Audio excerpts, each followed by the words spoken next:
Good morning. Good morning. This happy Monday morning. Welcome to the Rick Helps Real Estate Show. This morning, we are going to talk about where we see ourselves with our average price per square foot. We're going to look at it different categories by price point. Going to kind of talk to you about how we got here, take a look at our active listings, look at our Cromford Market Index, drill down a little bit by city, take another look at some other metrics, and then finish up with our pending listings. So for now, though, let's kind of take a look and see what's going on with the Cromford Market Report Q4. Shows here that price drops across key segments. And we have YouTube. Hey, good morning. Haven't seen you in a while. Hope all's well. Favorite YouTube name. I love that. We have 15% below 2022 peak prices right there. You can see, and 56% seller concessions. They started off saying that listings under 1 million asking price declined from May to August, but they're stabilizing. So they went down about 2.5%. First-time homebuyer price ranges were hit the hardest. Many of you have been looking forward to that information. If you just take a look here and you say that Maricopa condos got clobbered, folks, down 4.3% just since July. That's pretty hefty, 15% below the 2022 peak. Now, these declines that I'm showing here are compared to when we peaked out in 2022. Hey, before I go too far, don't forget to punch the like button. If I get 100 likes today, I'm going to go buy a new t-shirt. Maricopa homes, 300,000 to 400,000, down 2.9 year over year, almost twice as much as condos. Condos are twice as much of a dip versus houses. I misspoke. 13% below the 2022 peak, more moderate correction, and the rise, of course, of seller-paid concessions. So let's take a look at what's really going on here. This is monthly average sales price between 300,000 and 600,000.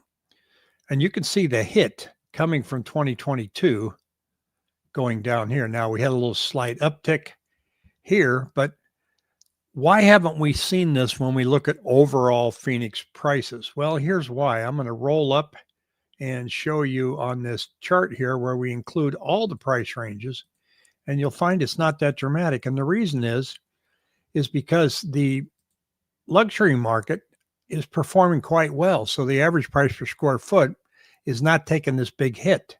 You can see here that, that it's not that much of a decline. If I were to actually go through here and filter in and go, let's start from 1.5 million and above and see what happens. We'll even go over 10 million. It bounces again. This looks like my EKG, but here's 2022. We're actually higher than the 2022 prices. So that's why you weren't seeing that being reflected in a lot of the data until you drill down. Now, the one thing I did want to show here, I want to make a comparison. I'm going to, again, pull all this stuff off. And I'm doing this without you watching me, but here it comes. I want to show you this chart here. So take a look at this. This is the run up. This is what I call the silly season, as you all know. This is when interest rates kind of took their big jump. Things fell off the map. What caused this? Well, money supply right here. Same thing. I wish I could put these charts side by side, but look at how much money was injected into the system from both the Treasury and the central banks. They were buying back mortgage-backed securities, buying back treasuries, actually had an overnight rate close to zero, and lending prevailed. And so people just had money.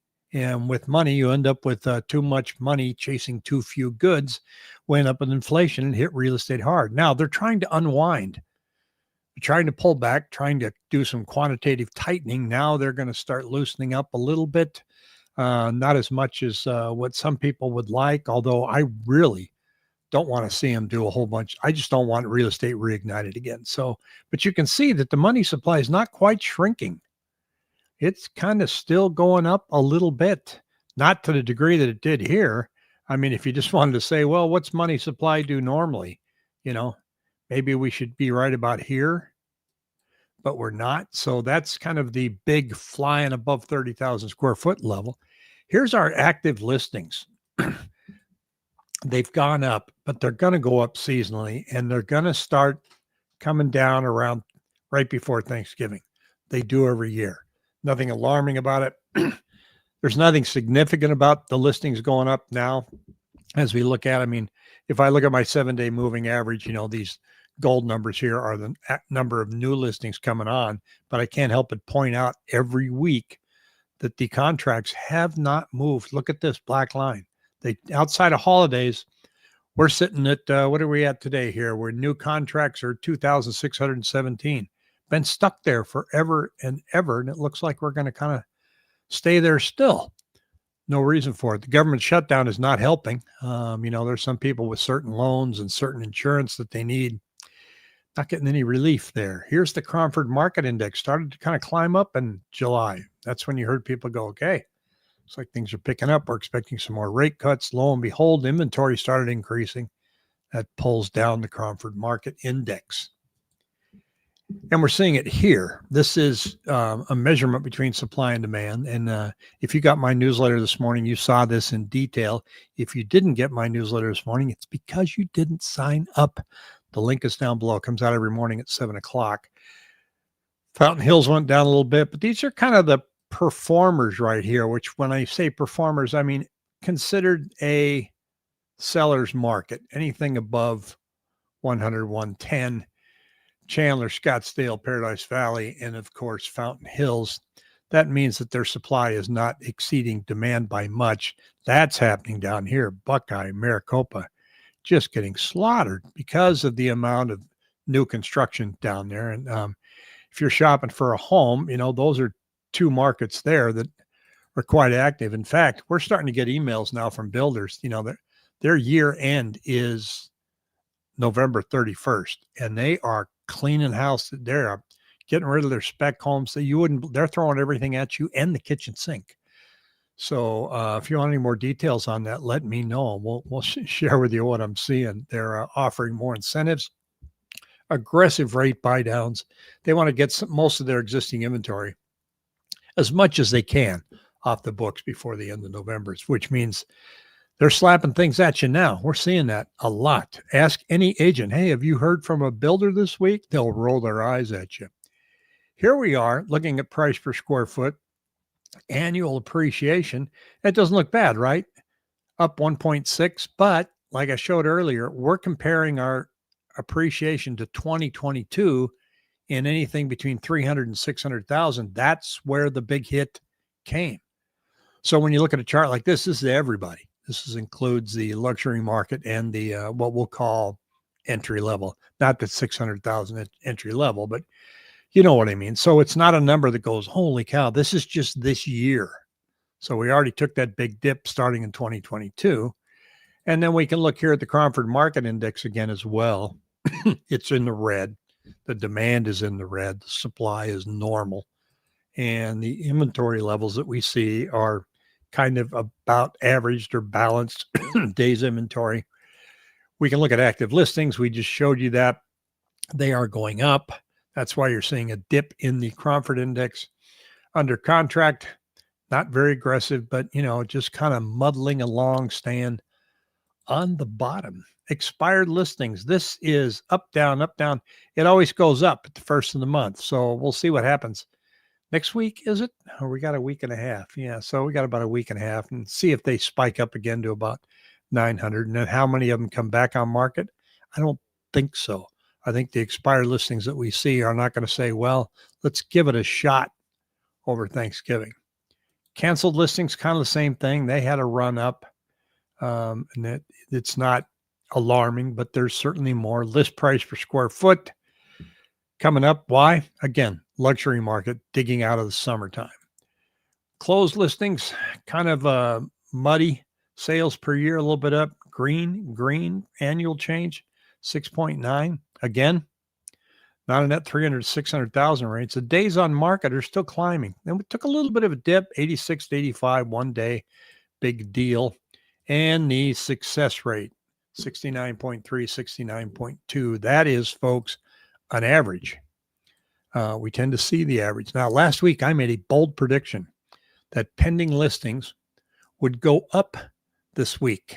And look, it wasn't hard to do that because we've been hugging last year week after week after week. And I said, you know what?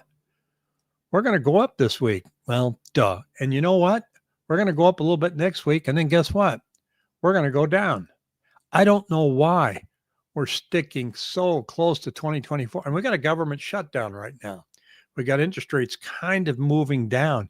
You would think something would move. Now, I agree with Pat when we had our show on Thursday, and he said, once the government opens, give it a few days, maybe a week, we're going to get a flood of data. We're going to get new jobs data. We're going to get CPI. He said, I think the mortgage market, the bond market's going to go nuts both ways. They're going to, look at the jobs. They're going to go this way, or they're going to swing that way. And then the CPI is going to come out and they're going to swing. What we've seen pretty much all summer. Good morning, Jackie. Good to hear from you. Give me a call this morning. It's just staying flat. But we're holding back all this data, and it shows up. People are going to make decisions. So we're going to see what happens with that. And anybody's guess when this nonsense is going to stop. It's just politics at this point. And it's very, very frustrating. Not affecting me. Maybe it's affecting you. And I hope it isn't. I hope you haven't, you're skipping a paycheck. So, but it's just a mess. And we've done this, Lord knows how many times. So interesting story in real estate when it comes to Walmart here. I bumped in this morning. Everyday Essentials store makes interesting acquisitions. They're starting to buy malls. What? They're not buying great big ones, but they're buying like these shopping centers where they become the anchor. Now, they've always kind of done that anyway, but it's an interesting story. One of the things they said in this story was there was a place in, where was it? Bethel Park, Pennsylvania, where the city would not issue Walmart a permit to build one of their supercenters. So guess what they're doing? They bought this big mall and they're going to put their supercenter in there. Kind of like, well, here, then take this. Because when Walmart was really getting aggressive on acquisitions and expansions, a lot of cities were trying to put the brakes on it, saying the footprint's too big, it's too much traffic, we don't want it in my backyard. So they were getting squished a lot. They were having to pay a lot of money just to try and get into certain areas, certain neighborhoods. And it really got ridiculous. I know when I lived in Ocotillo, there were people knocking on my door wanting me to sign petitions to keep Walmart out for really dumb reasons. Well, now they're kind of doing an end round going, well, you got this dilapidated shopping center here. I'll just buy the whole thing. And they're planning on putting their store in, and then they're going to also put in other businesses along with them being the anchor. They're going to have entertainment, other shopping, restaurants. So kind of a little sneak around. We'll see what happens. It's I don't think we're going to see a lot of that here. We're looking at, you want to go up to Paradise Valley up on what street is that? Cactus. See what they did with that big mall up there. They've made several changes there. It's tremendous what they're doing. That mall was dead. And then we got the one on Metro Center. They've scraped that down to the bones, and they're going to be making all kinds of changes there. That's along I-17. So, it's going to be a changing market. Hey, if you haven't done so, I got a QR code. No, not here. It's on this side, Rick. Click on that, and you can get your own personalized zip code report. I've sent out almost 200 of them. And or you can click on the link below and say, and then ask me what you want to see, not just the zip code report, but, hey, can you tell me what's going on in this neighborhood? I got one yesterday asking for a specific intersection. So I was able to pull up some information on that. So if that's helpful in your home search or trying to list your home and trying to make up your mind what you want to do, those things can be pretty handy. They're about 8-9 pages, gives you a lot to read. And along with this data that you see that I pulled up earlier showing by price point, where are we? It looks like we've really taken a pretty good dip from 2022. Is that the end of the dip? Well, many think, no, this is just the beginning. It's Armageddon. We're going to crash. And some people think, well, maybe not. So I don't know. I go quarter by quarter. I can tell you that I think the rest of this year is going to be just as slow as it is today. There are a few surprises in there when a listing goes up and we get traffic and it moves rather quickly. We go, didn't see that coming. And then there's some listings you put up and you go, man, would somebody please call me? And you know what it is. It's price. It's always price. So if you have any questions, shoot me an email at rick@rickhelps.com. Until then, have a great Monday. Take on the rest of the week. I will see you again soon. Take care.